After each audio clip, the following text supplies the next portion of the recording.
Capítulo 49 de la historia de la Sagrada Pasión del Padre La Palma. Baja el Salvador al infierno a librar las ánimas de los santos padres.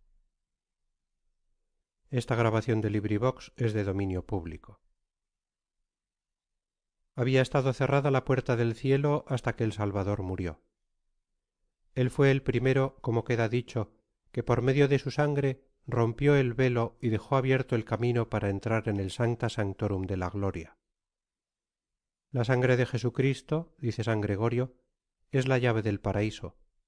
porque la tierra de los vivientes, que el primer Adán perdió, la halló el segundo y nos la devolvió y restituyó, habiéndola perdido el primero. En el Evangelio se me promete el reino de los cielos, el cual, aun nombrado, no le halló en el tiempo viejo. Esto dice San Jerónimo. Pues como hasta entonces no había reino del cielo, todas las almas de los que morían estaban detenidas como en cárcel en los lugares más profundos de la tierra. Y porque los merecimientos y estados de ellas eran diferentes, lo eran también los lugares donde estaban encerradas. Porque unas almas salían de esta vida con culpas mortales y éstas iban al lugar que propiamente llamamos infierno. Otras llevaban culpas veniales o alguna pena temporal que pagar por las mortales ya perdonadas que habían cometido en esta vida,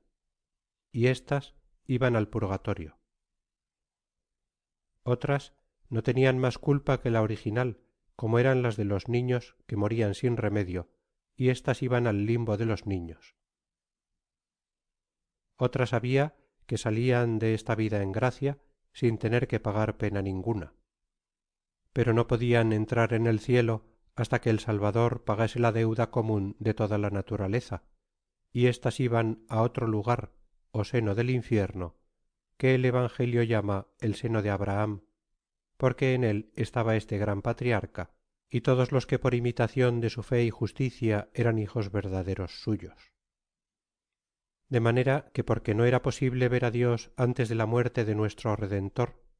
así era necesario que todas las almas hasta aquel punto estuviesen en alguna pena. Y la pena es de dos maneras. Una, que llamamos de daño, que solamente consiste en carecer de la vista de Dios, y otra de sentido, como es el tormento, que se padece del fuego, y cada una de estas penas puede ser o temporal o eterna. Y porque de aquí resultan 4 géneros de penas, así también había 4 senos, lugares diputados para ellas, porque unos padecían la pena de daño y de sentido juntamente, y si ésta había de ser eterna, estaban en el infierno, y si temporal solamente, iban al purgatorio. Otros había que solamente padecían la pena de daño, y cuando ésta había de ser eterna, iban al limbo de los niños, y cuando por algún tiempo señalado, al limbo que llamaban de los padres o al seno de Abraham. ¿Qué disposición hubiese entre estos lugares? No consta claramente, o cómo o de qué manera estaban entre sí divididos y apartados. Mas parece cierto que el lugar de los condenados estaba en lo más ínfimo de la tierra, y que el limbo de los santos padres estaba muy superior a él. Pues dice el Evangelio que cuando el rico avariento murió, fue sepultado en el infierno, y que estando en los tormentos levantó en alto los ojos y vio a Abraham y a Lázaro con él en su seno. Y pidiéndole a Abraham que le enviase a Lázaro para que le diese algún refresco, le fue respondido que no era esto posible, entre otras razones por la gran distancia que había de un lugar a otro, tan cerrada y tan sin camino, que no podía pasar nadie de la una parte a la otra. Este era el estado cuando el Salvador murió de los reinos del infierno. Luego pues que expiró en la cruz, su alma santísima unida con la divinidad y acompañada de innumerables ángeles, bajó en persona a los lugares profundos del infierno, donde tanto número de almas estaban encerradas, y fue muy conveniente que hiciese por sí mismo esta jornada, para quebrantar aquellas cárceles y soltar aquellos presos, y glorificar con su presencia a aquellos justos, y recoger para sí, después de la victoria, aquellos riquísimos despojos. Así nos declaró con otro nuevo argumento su humildad y excelentísima caridad, pues ningún lugar hubo tan abyecto e infame donde no le llevase el amor de las almas y el deseo de su remedio. Y siendo aquellas almas tantas en número y tan excelentes en mérito, porque eran aquellos reyes y patriarcas y profetas que le creyeron y le desearon, y le figuraron y le predicaron, y por espacio de tan largos siglos fueron de unos en otros sustentando en el mundo la fe y esperanza de este remedio que tenia Dios prometido, habiendo sido tan estrechos amigos de Dios y gozado de su gracia y comunicación. Y siendo de ellos padres y progenitores suyos, según la carne, y finalmente, estando allí recogido todo el fruto que había obrado su pasión en los tiempos precedentes, era razón que él por sí mismo los visitase y consolase, y les llevase las primeras nuevas de su libertad en el mismo que había sido su Redentor y el autor de ella. Convenía esto también para que fuese su victoria más célebre y más glorioso su triunfo, porque habiendo conquistado desde la cruz los reinos del infierno, bajó a ellos como a su propio señorío, y entró no como prisionero, sino como Rey y Libertador, llenando aquellos calabozos del resplandor y gloria de su majestad, y dando libertad perfecta a todos aquellos que por haber vivido con su fe y muerto en su gracia, estaban dispuestos para entrar, por virtud de su sangre, en la bienaventuranza de su gloria. Bajó pues el alma de Cristo nuestro Señor de los 4 lugares ó senos que había en el infierno solamente al seno de Abraham, donde estaban las almas de los santos padres, porque allí era razón que bajase por sí misma, donde había tantos amigos suyos y en donde había de hacer tan largas mercedes y donde había de salir con tan ricos despojos.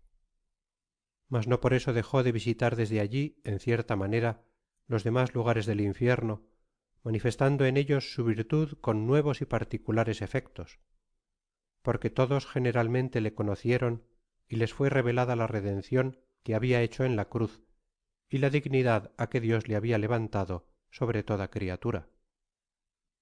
Y este nuevo conocimiento obró diferentes efectos según la varia disposición de las almas que allí estaban, porque las que estaban en el purgatorio sin duda tuvieron algún alivio en sus penas y grande consolación y gozo de ver ya hecha su redención y abierta la puerta del cielo, sabiendo cierto que en acabando de purgar por sus culpas no habían de ser más detenidas como hasta allí en las cárceles del limbo, sino que luego habían de entrar en la posesión de la gloria. Demás de esto, algunas de ellas fueron del todo libres de sus penas por la honra y reverencia de aquel día y porque el regocijo fuese mayor y el acompañamiento del Salvador más cumplido, fueron libres aquellas que según la divina ordenación acababan aquel día de cumplir su destierro y penitencia, o por la particular fe y devoción que habían tenido en vida con el Redentor y esperanza en su muerte y pasión, merecieron que aquel día, por virtud de la misma pasión, se les diese plenaria indulgencia y remisión de su tormento. Las almas de los condenados y los espíritus malignos fueron reprehendidos del Señor de su incredulidad o de su obstinación y pertinacia, y por su soberbia y dureza sintieron nueva tristeza y aumento de su rabia y dolor. Y así éstos como los niños del limbo, como también las almas del purgatorio y las de los santos padres, unos de su voluntad con fidelidad y amor, otros con natural respeto y reverencia como los niños del limbo, y otros forzados y con violencia, todos, generalmente, hincaron las rodillas, hicieron reverencia y acatamiento al Señor, como dijo el apóstol,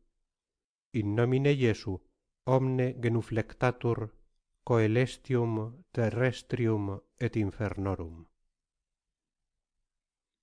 Fin del capítulo 49.